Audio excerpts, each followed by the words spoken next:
Nos laços do Calvário que nos une, graça e paz seja contigo e com toda a sua casa.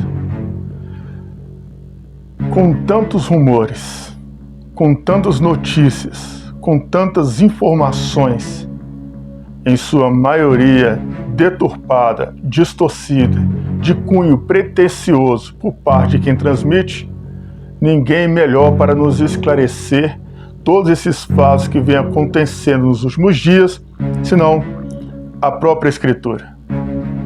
O que vamos abordar aqui é necessário que seja repartido em 2, 3, até 4 edições para que haja um esclarecimento. Muito se tem se falado sobre perseguição a cristãos.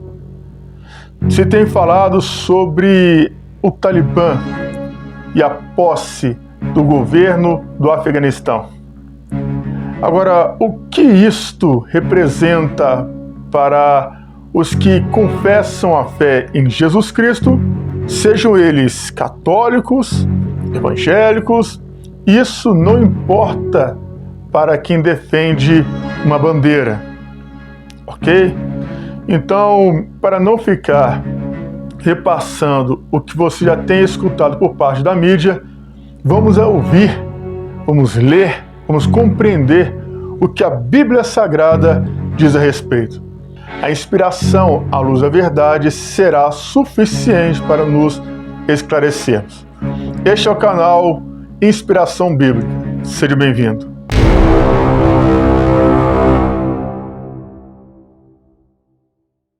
No livro de Mateus, capítulo 24, no versículo 6, está escrito: Não tenham medo quando ouvirem o barulho de batalhas ou notícias de guerras. Tudo isso vai acontecer, mas ainda não será o fim. Uma nação vai guerrear contra outra, e um país atacará o outro. Em vários lugares haverá falta de alimentos e tremores de terra. Essas coisas serão como as primeiras dores de parto. Qual é a interpretação que nós temos acerca da Bíblia Sagrada? Quando ouvimos notícias como as que vêm circulando nas redes sociais, na mídia secular, nos canais de telecomunicação do Instagram, do YouTube, do Facebook, dos blogs, sites, entre outros, nós lemos e a maioria se estremece com esses rumores, notícias acerca de perseguições que virá ao Brasil, que circulam em alguns países arredores por causa da fé, por causa do Evangelho. Isso tem soado como intimidação por parte de muitos que confessam a fé. Poucos têm encontrado alento em ver a profecia se cumprir diante dos seus olhos. A verdade é que a maioria que teme a morte, eles não têm medo da morte. Eles temem deixar este mundo. Não querem deixar este mundo, não querem deixar as coisas que estão construindo, as que construíram e as que irão construir. São os famosos sonhos firmados neste mundo. Como devemos nos posicionar diante deste cenário? Este texto que nós acabamos de ler narra a resposta de Jesus aos seus discípulos que, quando vieram a ele, perguntaram: que sinal haverá da sua vinda? Quando sucederão estas coisas? E que sinal haverá do fim do mundo? Ou do fim de todas as coisas? Se há uma notícia que circula com tamanha veemência em toda a mídia, é o fim. O fim de todas as coisas, o fim dos tempos, o fim do mundo, o fim. Mas o que a Bíblia Sagrada nos ensina quanto a tudo isso? Qual a informação que trazemos para nós diante deste cenário? Ele começa respondendo aos discípulos da seguinte maneira, no versículo 6 do capítulo 24. Não tenham medo quando ouvirem o barulho de batalhas ou notícias de guerras.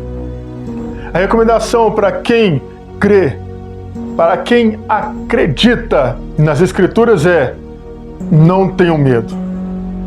Em outras traduções é: não temas. Por que então que a maioria dos que confessam a fé se atemorizam com esses rumores? Alguns até tentam demonstrar força, mas por dentro estão fragilizados, porque têm medo sim desses rumores. A notícia de tudo que vem acontecendo nesses últimos dias, que envolve o Afeganistão, os países árabes, o Talibã, o Islã e tantas outras influências ao redor do mundo, tem soado como assombro para a maioria. O que nós assistimos é um país de bandeira vermelha, com estrelas amarelas, crescendo de forma assustadora, implantando o segmento do comunismo, ditando as normas de conduta, de comportamento, de educação, de formação. Estão vindo com poder e com grande poderio, exercendo e ganhando território ao redor do mundo inteiro. E como nós temos nos posicionados? É importante compreendermos que, segundo a Escritura, Jesus disse aos seus discípulos: não tenham medo. A mesma mensagem é repassada a você que acredita nas Sagradas Escrituras, na Bíblia Sagrada. Não tenha medo desses rumores, desses atentados, dessas informações ou desinformações. Não é para temer. Por quê? Porque é necessário essas coisas se cumprirem, é necessário elas acontecerem. Se estes fatos não acontecerem, há uma falha nas Escrituras, há uma falha nas profecias. Outro sim, a Escritura diz que haverá barulhos de guerras, de batalhas, notícias de todas estas coisas ao redor do mundo. São os hype da vez, não é verdade? Onde as pessoas pegam esse tema, esse texto, esse fato e circulam com segundas intenções. As perseguições a todos que confessam a fé, ela não é de agora, já é antigo. É o que vem já de muito tempo. A perseguição aos que defendem a bandeira de Deus. Eu falo de Javé, Yavé, Adonai, o El Shaddai. Isso veio desde os dias de Abraão, não é de agora. Nos dias de Cristo, ele falou que aqueles que o seguissem seriam perseguidos. Lá em Mateus capítulo 5, a partir do versículo 12, quando ainda estava falando no Sermão da Montanha, ou no Sermão do Monte, nas bem-aventuranças, ele diz: bem-aventurados sois vós, quando vos injuriarem e perseguirem e mentindo disserem todo mal contra vós por minha causa, alegrai-vos, porque é grande vosso galardão nos céus. Se você ouviu a mensagem sobre a alegria, você compreende o que eu estou falando. Se não, acesse o ícone que está aparecendo na parte superior do vídeo e assista. Alegria, o que isso representa. Nós temos que nos alegrar à medida que essas coisas estão acontecendo, porque é um sinal de que a vinda do Messias, do Redentor, do Restaurador está próxima. Independente se sua crença é na grande tribulação, durante a grande tribulação, antes da grande tribulação, o que acreditamos é que vamos estar com Ele eternamente e que esse mundo não é nossa morada. Somos peregrinos, forasteiros, andamos nessa terra, mas não temos morada certa. É o que está escrito na carta aos Hebreus, no capítulo 11. Então não é para nos intimidarmos.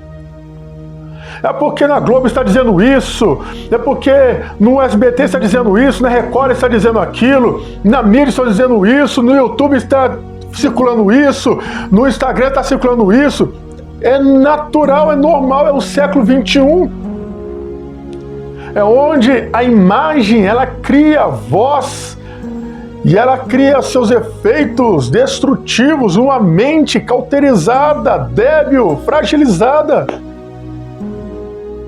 Não é para nós que acreditamos nas Escrituras Sagradas nos intimidarmos com isso.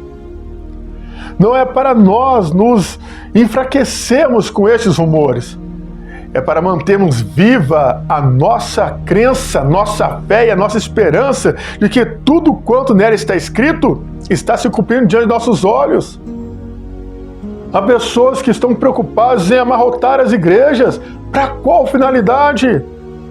Manter o rebanho que vai lhe sustentar ou manter o rebanho que vai herdar a vida eterna? Ovelhas que entrarão no pasto do Salvador para dali fazer jus à habitação eterna ou simplesmente para extrair delas a sua gordura e a sua lã? A apostasia está diante de nós. Anunciar o Evangelho é nossa tarefa. Não há mais do que fazer aquilo que a Escritura diz, e de pregar o Evangelho a toda criatura. Quem crê e for batizado será salvo. Nós falamos sobre isso no tema O que é o Evangelho, na parte 1 e na parte 2. Para quem crê no Evangelho, receberá então o poder de Deus, o que Ele é capaz de fazer. É necessário compreendermos este ponto de vista à luz da Escritura. Não se deixe levar por essas informações. Ouça ainda o que diz no versículo 7.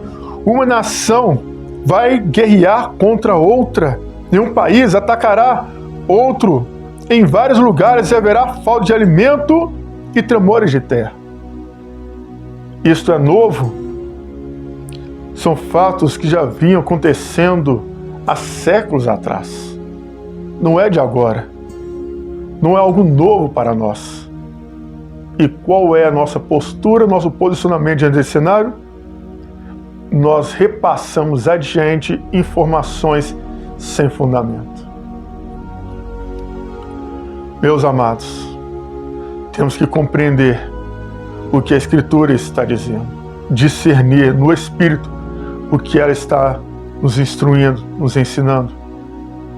Muitas pessoas atemorizadas estão deixando a fé, estão fugindo, estão tementes com as coisas que estão por vir. E o que as Escrituras nos recomendam é mantermos a nossa fé, a nossa crença alicerçada no fundamento da fé, que a Bíblia é sagrada. Se você não lê as Escrituras, você vai se alimentar do que a mídia te dá.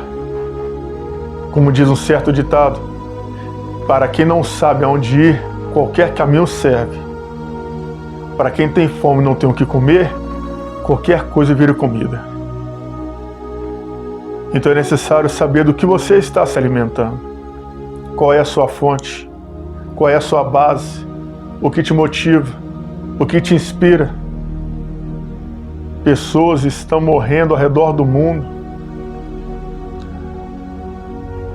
Em prol do quê? Em que você acredita?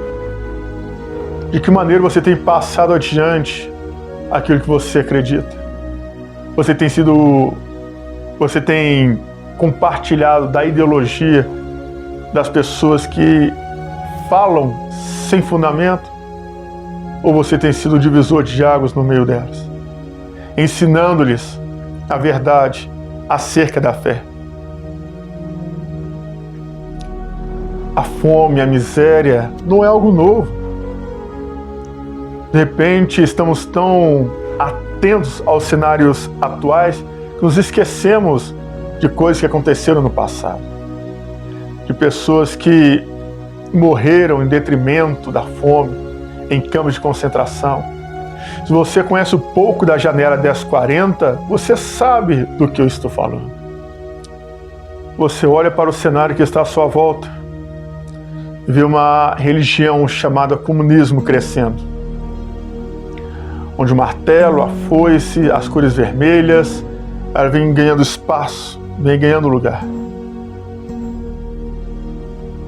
Eles perseguiram Jesus, eles torturaram Jesus, eles mataram Jesus, mas ele não deixou suas convicções, pois o que ele recebeu do Pai, ele passou adiante defendendo até o fim. Porque nós somos melhores do que ele? Será que nós não haveríamos de sofrer tais coisas? Por que você confessou a fé? Por que você se autodenomina católico? Por que você se autodenomina evangélico? Por que você se intitula segundo uma denominação, segundo uma religião?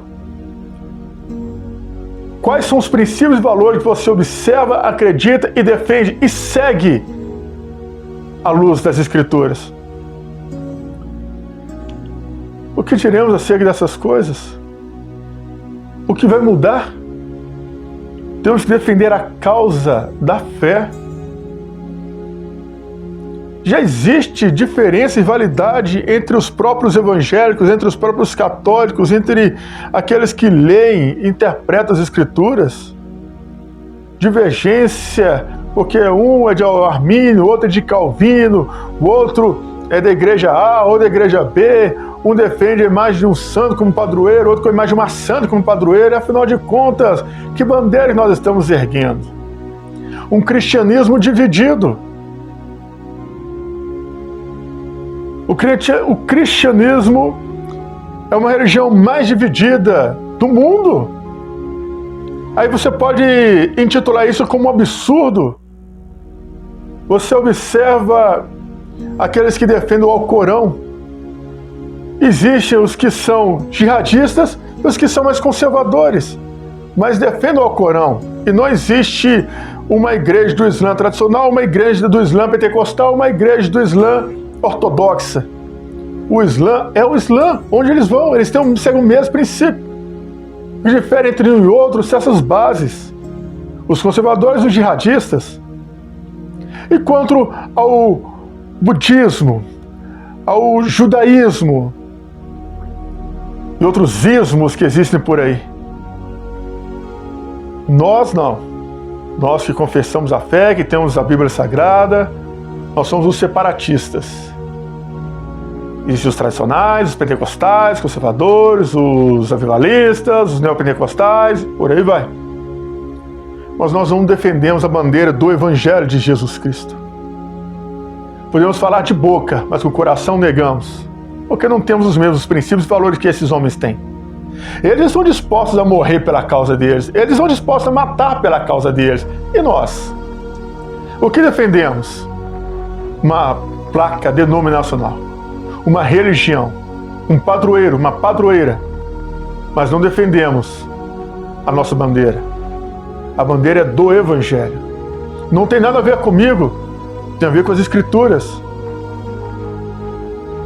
É a Bíblia Sagrada e somente ela. Se todos os cristãos de segmento católico ou evangélico falassem a mesma língua acerca da crença nos valores bíblicos, porque desde a antiguidade ela foi um divisor na vida de imperadores, de papas, de padres, de monges e de tantos outros que falaram acerca dela. Mas, com o passar do tempo, ela foi rachada. E este é um princípio importante, porque a Escritura diz que uma casa dividida não subsistirá. E o que Satanás fez ao longo do tempo, conseguiu entrar dentro dessa casa e dividi-la. Por isso, nós temos, nos dias de hoje, em pleno século XXI, a mesma mentalidade de cristãos corintos. Eu sou de Apolo, eu de Paulo, eu de Cefas e eu de Cristo. Afinal de contas, quem somos nós? É um cenário lamentável saber que todos esses rumores que soam aos nossos ouvidos têm maior influência do que a própria literatura das Escrituras Sagradas. O cenário está diante de nós. O caos é instaurado. Mas se não houver caos, não haverá a ascensão do homem, o filho da perdição. É importante que na próxima edição, no próximo tratado que fizermos, falaremos sobre este princípio importantíssimo que as Escrituras nos ensinam acerca deste cenário. Não se atemorize pelas coisas que estão acontecendo. Isto é apenas o princípio das dores, mas ainda não é o fim. No próximo conteúdo que haveremos de abordar, vamos falar mais abertamente sobre este tema importantíssimo. Guarde o que tem. Seja perseverante, pois se não houver perseverança nas Escrituras, em todos os seus ensinos, seremos apenas mais um levado por qualquer vento de doutrina. Eu acredito que não é este o princípio que você quer defender. Essa não é a bandeira que queremos defender. A nossa bandeira é o Evangelho. Vamos perseguir não é porque eu sou católico. Vamos perseguir não é porque eu sou evangélico. Vamos me perseguir porque eu defendo a causa de Cristo. Eu creio que Jesus Cristo é o Filho de Deus. Como está escrito em João capítulo 3, verso 16. Porque Deus amou o mundo de tal maneira que deu seu único Filho, para que todo aquele que nele crê não pereça, mas tenha vida eterna. Porque Deus enviou o seu Filho ao mundo não para que condenasse o mundo, mas para que o mundo fosse salvo por ele. Para que o mundo fosse salvo por ele. Nome sobre todo nome, para que ao nome de Jesus se dobre todo o joelho no céu, na terra e nas partes inferiores da terra, e toda língua confesse que Jesus Cristo é o Senhor, para a glória de Deus Pai. Se você ainda não é inscrito no canal, se inscreva agora. Ative o sino de notificação. Comente a mensagem ministrada ao seu espírito. Compartilhe, deixe seu like e faça com que esta mensagem ecoe aonde o Senhor assim nos permitir e outras vidas sejam alcançadas. Nos laços do Calvário que nos unem em Cristo Jesus, nosso Senhor e vida eterna, abundante graça e paz seja contigo e com toda a sua casa. Shalom para todos.